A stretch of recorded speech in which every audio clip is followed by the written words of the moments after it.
Əgər belə xırçıltılı samsa istəyirsinizsə, bu reseptə mütləq baxın, çünki dəfələrlə etmişəm, çox gözəl alınıb.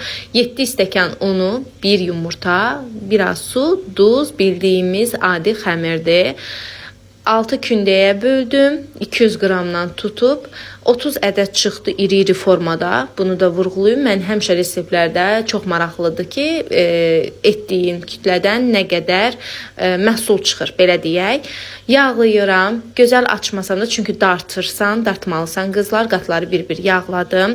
Aça-aça əlimlə də açdım, cırılsa da narahat olmayın, çünki bir də açılacaq və belə qoydum marazilkaya 1 saat.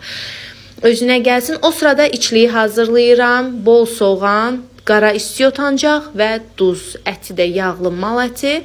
Qoyun əti də vura bilərsiniz. Yağlı mal əti idi. Hazırlayıb kənara qoyuram. 1 saatdan sonra isə kündələri ayırıram. 70 qramdan təqribi tutdum göz qərarı. Ətləri də bol-bol eləyib 3 bucaq formasında büküb duxovkaya yola salıram.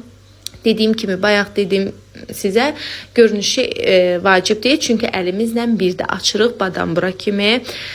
Belə qızlar möhtəşəm olur, mütləq sınayın.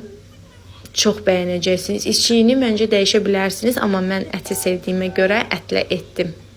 Görünüşü də bir möhtəşəmdir. Çox sağ olun axıra qədər baxdığınız üçün. Əgər baxıb bəyənsəniz, like edib yazmağı unutmayın. Hələlik.